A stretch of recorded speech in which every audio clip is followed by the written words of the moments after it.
Straight ahead on CCX News, a chicken debate in Brooklyn Center. The city considers whether to allow residents to raise poultry. Plus, a school expansion project in Golden Valley that has neighbors raising traffic concerns.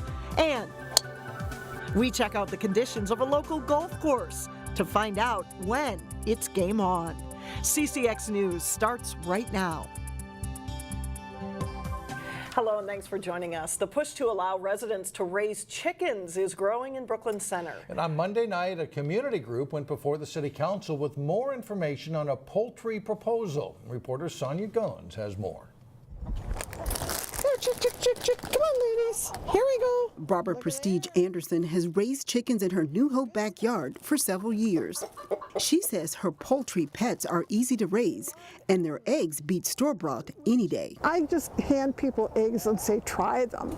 You know, cook them like, sunny side up and eat them, and you can't believe the difference. Now members of the Brooklyn Center Chickens Facebook group want to be able to reap the same benefits. We've grown. We're almost 80, 90 people now. They presented the city council a 10-page proposed ordinance. It recommends allowing single-family homes to keep hens for pets. There's a difference in the eggs. There's a difference in the color, the taste, the nutrition value. However, roosters and slaughtering the birds would be prohibited, and there would be a 6-hen household limit. Teaching the kid where your food come from and just the responsibility, and the kids will really enjoy it, taking care of the animals and the pets. This isn't the first time the proposal has been brought up. I was for it in 2010 and 2011. The mayor says he's on board now, too. So we've always been looking at maybe 4 or so, some number in there, no roosters. Have to be clean, take care of them. Not everyone is on board with the poultry proposal. Opponents say they're just too darn noisy and messy. As far as messy, all animals can be messy. As long as you're a responsible owner, you're going to clean up after your chickens. Meanwhile, the Brooklyn Center group says they're going to attend city council meetings once a month to keep their issue on the table. In Brooklyn Center, Sonia Goins, CCX News. And the Brooklyn Center Chickens Group will meet with the Housing Commission to discuss the matter on May 15th. The cities of Golden Valley, Crystal, and New Hope already allow for chickens. In Brooklyn Park, you will be able to keep more dogs and other animals on your property if some of them are foster animals. The City Council agreed to increase the number of animals allowed from 3 to 5 because of an increase in the number of animal fostering programs.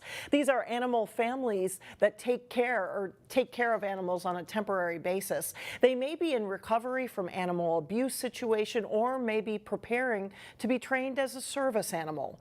The new rule allows up to 3 regular pets and 2 foster animals as long as the total is no more than 5 animals.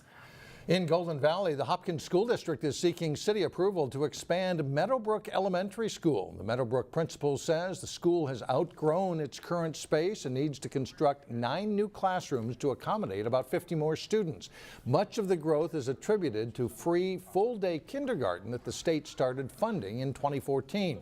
During a 2.5-hour discussion Monday night, the Golden Valley Planning Commission raised a number of issues with the project, including how it would impact traffic on Glenwood Avenue.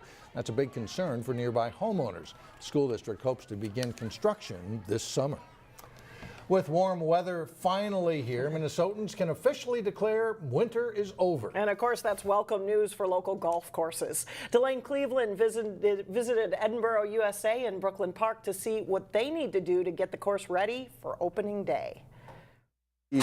One telltale sign that spring has finally sprung is the sight and sound of golf balls being launched from the driving range. The driving range is full, and on a day like today, overcast and 55, I guess I wouldn't expect it to be, but I think the golfers are ready to go. Matt Olsenoski is the superintendent at Edinburgh, USA. And while the golfers may be ready to go, he can't quite say the same about certain parts of the course just yet. Behind us is the fairway bunker between 1 and 18 on Edinburgh, USA. Normally played as a hazard of sand, right now is a pond. That temporary water hazard exists because the course's drainage system is still frozen.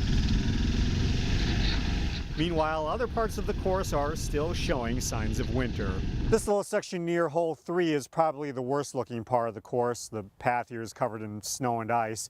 But all things considered, it's not that bad considering that we were just dealing with a blizzard a little over a week ago. In case you forgot, the metro area was pummeled with nearly 2 feet of snow the weekend of April 14th. To say that storm was unique would be an understatement. In my 15 years of being an assistant and a golf course superintendent, I've never seen a late season quite like this. Now Matt and his crew are playing catch up to get the course ready. We're getting everything blown off, cleaned up, and ready for play. Despite the extreme weather, he says the course came out looking decent and says golfers will be ready for opening day on Friday. We're hoping that we open, be busy, and we're full. In Brooklyn Park, Blaine, Cleveland, CCX News. The course will open on Friday, and this weekend they are hosting a high school golf tournament. But because the course is still soft and wet, golfers will have to keep the carts on the paved trails. There's a new organization in Brooklyn Center to help immigrants and those in need get a stable footing. The Immigrant Opportunity Center, also known as CAPI USA, has officially opened its doors along Brooklyn Boulevard. The organization, which also has a location in Minneapolis, started in 1982 as a food shelf for the Asian community. But now it serves all immigrant, refugee, and low-income populations with a food shelf, employment development and training, and a wide range of other human services. As an immigrant myself, it's a journey and it doesn't happen in one day, but I see living here in this country, we all came from somewhere, we all had a baggage, but I think this is our home. So we want to make it a home for every different community that come through. And that's the end goal, is that people feel this is a place to go. And the organization serves more than 4,000 people. Still ahead, we spotlight a Plymouth elementary school to see how it uses diversity as a teaching tool. Plus, the Osseo-Park Center girls lacrosse team shoots for an early season win. That's a little bit later in sports. But first, a full day of sunshine returns Wednesday with a high near 60. America is a diverse place, and yet we still deal with issues related to racism and prejudice because of the things that make us different. And in today's School Spotlight, Delane Cleveland tells us more about an elementary school in the Wayzata School District that's teaching students about heritage, culture, and race. Today we're putting our ideas on paper and we're just trying things out. The time a person spends as a student can last more than a dozen years. Oh, a sparrow. And for many, their academic journey begins in kindergarten. There's something special about 5-year-olds. Everything is magical. Everything is exciting. Everything I tell them, they eat up. Ashley Paul is one of the teachers in charge of molding these young minds at Plymouth Creek Elementary. And if you spend a few minutes in her class, it doesn't take long to notice that there's no shortage of enthusiasm. Mrs. Paul calls Plymouth Creek a unique place. Our school has so many different cultures, so many different languages. You'll notice in the hallways all of these flags are representative of our student body and where families are coming to us from. We all have a heritage. Plymouth Creek not only embraces its diversity, yes, this is true. Teachers use it as a teaching tool. Purple or blue. Every spring, Mrs. Paul teaches her class a unit on heritage, culture, and race. To get that message across, she uses a series of books with titles such as I'm Not From Here and Separate is Never Equal. There's lots of studies that show that kids as early as 3 and 4 are starting to notice differences in other people and also make opinions that stick with them long term. And so the earlier we can talk about some of these things, the better off, hopefully, our students are later on in life. What heritage do you have? It's a topic that's not just relegated to kindergarten. Each of the grade levels uses the same collection of books to have conversations on diversity. I think helps to prepare kids for the world once they leave school. The climate now especially. I just think it's really important to equip kids early on to have these conversations. We are the same. Yet while that is certainly an important topic, make no mistake that Plymouth Creek is a normal elementary school filled with more than 700 gym class-loving students. I have the best job in the world. Craig Hawkinson is Plymouth Creek's physical education teacher. I can take this lesson. And for a school focused on diversity, this is an example of our first warm-up game. He uses a diverse method to teach kids new games. I take a lesson, I put it into Google Slides. We have a warm-up in there, we have a pre-game, we have a real game, sometimes 2 real games, and we just switch the slides and the kids are learning based off of the slide. During this game of kickball, which is a version that involves 6 different balls, videos showing how to play the game are projected onto the wall. That way, students can take a glance at the videos during class if they need a refresher course on the rules. It also really helps the students that struggle with English as their primary language. They're able to see a visual of the game happening, which sometimes is a lot easier than understanding me or Miss Martin describing the game.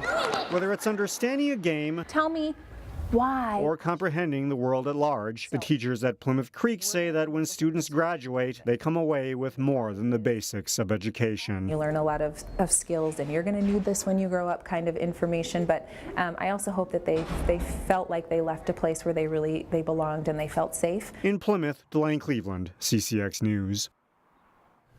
Still ahead, an opportunity to literally toot your own horn in Brooklyn Park. But first, a former Maranatha baseball player takes over as head coach at his alma mater this spring. John Jacobson has the details coming up next in sports.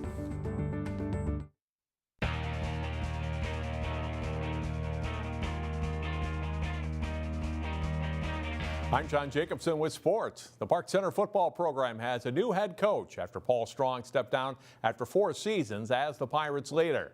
Jordan Salas, who has been an assistant at Park Center for the past 11 seasons, is the new head coach. Salas played for the Pirates, graduating in 2000. We'll hear from Coach Salas Wednesday starting at 4 p.m. here on CCX News. The baseball team at another Brooklyn Park-based school also has a new head coach. Jay Wilcox has a preview of Maranatha Christian Academy. It's a change at the top for Maranatha Christian Academy baseball as Aaron Hedrick takes over. Former assistant Hedrick played for the Mustang State Tournament team in 2007 and made this spectacular defensive play in the state tourney. Full disclosure, he also works on our CCX game broadcasts. Very exciting thing for me. I graduated in 2007 from here. We went to state that year. Really fun experience playing here. Always knew had a passion for baseball, passion for coaching. Really had a goal and dream to come back here and coach. Been the assistant for the last several years, and head coach stepped down after last season and taking over this season's been exciting. I'm really looking forward to it. The Mustangs, like most teams, have been stuck inside a lot and also are working on a grass area near the school. They did get in a team trip earlier, which helped to get things going.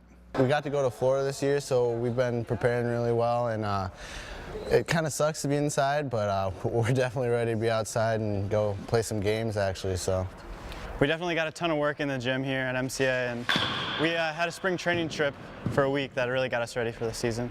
For the first time in school history, we took a trip down to Florida, got some spring training in down there. Got a lot of good work in. We had 6 days of baseball, a couple days of scrimmages. It is a young team this spring, but there is some talent. Junior catcher Bryce Lovchick is drawing some Division I looks. Pitcher infielder Benji Bruce will be counted on to log a lot of innings on the mound. And pitcher infielder Tommy Satzer is another good leader.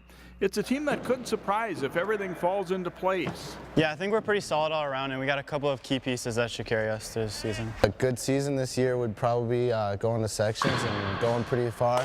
I think on paper we're maybe supposed to be a little bit down this year compared to last season. But I'm really eager to see what we got, and I really think we got a good team, and we'll be better than I think most people are expecting. Maranatha is a team that should be solid this year and beyond. Jay Wilcox, CCX Sports. The Mustangs are slated to play Spectrum Thursday and then against Heritage Christian Academy Friday in a game you can see here on CCX Sports. The Osseo-Park Center girls lacrosse team split its first 2 contests. They took aim at a win Monday night. OPC placed host to Irondale. First half, OPC's Karen Gutzweiler buries the shot for her first varsity goal and a 1-0 lead. Lariah Boone works her way in front and scores with a low shot, and it's 3-0 Osseo-Park Center. Rachel Manning scoops up the ground ball and fires a shot on the run for another goal here for OPC. And then it's Gabrielle Holton going right at the Knights defense, and she'll score. Crocs lead at 6-2 at halftime. Laura Denchfield gets control of the second half faceoff and makes quick run to the goal to score. OPC up 7-2. Irondale rallies later, but OPC gets a couple of late goals to put it away, and they win it 10-5. Also in girls lacrosse, Armstrong hosting Blaine. Armstrong's Riley Carpentier finds Sadie Bresnahan. She brings it out front to score, and the Falcons pull within 2-1. But it's all Bengals from there. Abby Jones with a strong run to the net, tucks it inside the goalpost for a 3-1 Blaine lead. Isabella Ernie takes the pass, works her way through the defense and buries a low shot. And this goal makes it 5-1 Bengals. Ernie will strike again, racing in to score another one. Blaine in command in this first half against the Falcons. And nice passing for the Bengals, gets them in position, and Jones finishes on this play.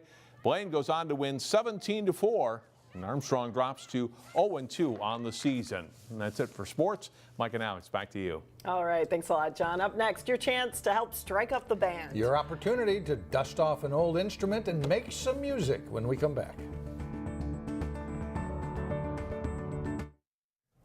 Historians in Robbinsdale have a treasure trove on their hands and a little bit of a mystery, too. A collection of letters and memorabilia from the founding of Robbinsdale. The Robbins family has been found in a Plymouth townhouse. Historians believe the townhome where the letters were found has been through several owners. And what makes these letters interesting is that they are from the Andrew Robbins family, the family that founded Robbinsdale. We were just blown away by the extent of the collection. It's about 100 years of correspondence, going back all the way to the 1860s with the Civil War and the Dakota conflict. You will be surprised to hear what else was discovered in the box, and watch for that story coming up Wednesday here on CCX News. Well, if there is an instrument buried deep in your closet, here's a chance to pick it up and join the band.